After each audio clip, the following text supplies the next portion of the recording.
الله عنه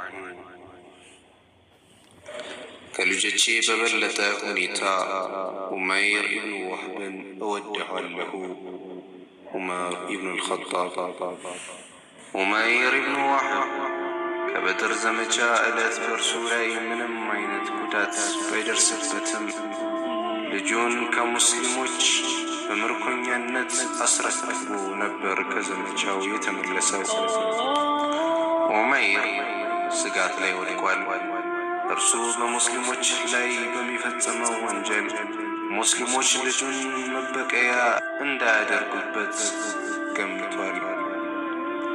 አንድ ቀን ጠዋት ወደ ካዕባ አመራ። ጣዖታቱን ተሰለመ፣ ቤተ ጸሎቱንም ጎበኘ። ሶፍዋን ኢብኑ ኡመያህ በአቅራቢያው ተቀምጦ አገኘው። የቁረይሾች አለቃ ሆይ ደህና አደርክ? ሰላምታ ቀረበለት። የዋህብ አባት ሆይ ደህና አድረሃል? ተቀመጥ፣ ጊዜ እኮ የሚቆረጠው በጨዋታ ነው አለ። ኡመይር ከፊት ለፊቱ ተቀመጠ። ሁለቱ ሰዎች ጭውውታቸውን ቀጠሉ። በድርን አወሱ። የደረሰባቸውን ሽንፈት፣ የገጠማቸውን የሰው ኃይልና የቁሳቁስ ክስረት፣ ከሙሐመድ ሰለላሁ ዐለይሂ ወሰለም እጅ በምርኮኛነት የገቡ ወገኖቻቸውን በሙስሊሞች ሾተል አንገታቸው ተቀልጦ እዚያው በድር መስክ ላይ የቀሩ የቁረይሽ ባላባቶች ዘከሩ። ሶፍዋን ከዚህ ሁሉ ጥፋት በኋላ በሕይወት መቀመጥ ምን ልፈይድ አለ በጥልቅ የቁጭት ስሜት ተውጦ። እውነትህን ነው ብሎ ኡመይር መለሰለት። ለጥቂት ጊዜ ጸጥታ ሰፈነ። ኡመይር መክፈል ያለብኝ ዕዳና የማስተዳደራቸው ቤተሰቦች ባይኖሩኝ ኖሮ ሙሐመድን ካለበት ድረስ ሄጄ በገደልኩትና ከተንኮሉ በተገላገልኩኝ ነበር ካለ በኋላ በዝግተኛ ድምፅ የልጄ እዚያ መኖር መዲና የመሄዴን ነገር የማያጠራጠር ደረጃ አድርሶታል ሲል አከለበት።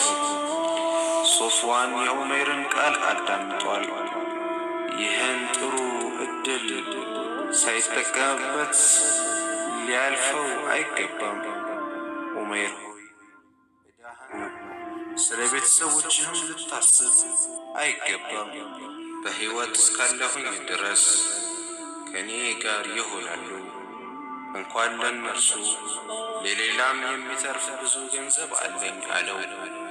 በዚህ ከተስማማን ጉዳዩን በሚስጥር እንያዘው፣ ለማንም እንዳትናገር አለ ኡመይር። ሶፍዋንም ተስማማ። ኡመይር ከተቀመጠበት ተነሳ። ልቦና ውስጥ የበቀል እሳት ይነዳል። ያሰበውን ለመፈጸም ዝግጅቱን ቀጠለ።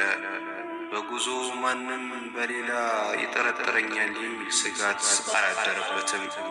ምክንያቱም መዲና ውስጥ ወገኖቻቸው በምርኮ የተያዙባቸው ሰዎች ወገኖቻቸውን ለማስለቀቅ ይመላለሱ ስለነበር ነው። ኡመይር ሰይፉን በሚገባ አስሮና ስንቅ አስቋጥሮ ተንቀሳቀሰ። በበቀል ጥማት ስሜቱ ተቃጥሏል። መዲና እንደደረሰ ወደ መስጊድ አመራ። የአላህ መልክተኛ ሰለላሁ ዐለይሂ ወሰለምን በመሻት ከመስጊዱ አጠገብ ደርሶ ጭነቱን አራግፎ ከመስጊድ አጠገብ አረፈ።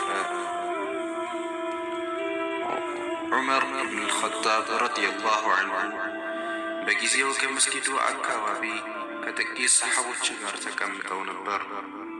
ስለ በድር ይወያያሉ።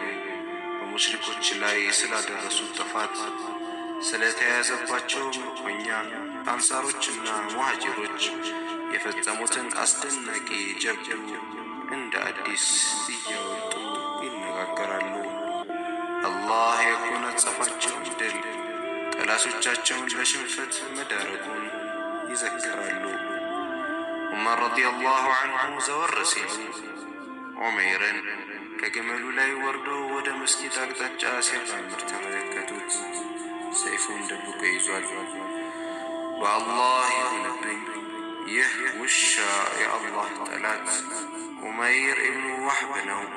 የመጣው ለተንኮል ሳይሆን አይቀርም። በመካ ሙሽሪኮችን አጋሪዎችን በእኛ ላይ ሲያነሳሳ ነበር። በበድር ጦርነት ዑመይር የቁረይሾች ሰላይ ሆኖ አገልግሏል ካሉ በኋላ ለባልደረቦቻቸው ሂዱና የአላህ መልእክተኛ ሰለላሁ ዐለይሂ ወሰለምን ከባችሁ ቁሙ፣ ይህ ርኩስ ጥፋት እንዳያደርስ በንቃት ጠብቁት አሉ። ከዚያም ወደ ረሱል ሰለላሁ ዐለይሂ ወሰለም በፍጥነት በመሄድ የአላህ መልእክተኛ ሰለላሁ ዐለይሂ ወሰለም ሆይ፣ ይህ የአላህ ጠላት ዑመይር ኢብኑ ዋህብ ነው። ሰይፍ አንጠልጥሏል። ለተንኮል እንደመጣ እገምታለሁ አላቸው።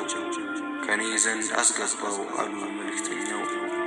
ዑመሩል ፋሩቅ ረዲየላሁ ዐንሁ ወደ ዑመይር በማቅናት የሰይፋቸውን አፎት ከአንገቱ ስር በማግባት አንጠልጥለው ከረሱል ሰለላሁ ዐለይሂ ወሰለም ዘንድ አቀረቡት። የአላህ መልእክተኛ አኳኋኑን ሲመለከቱ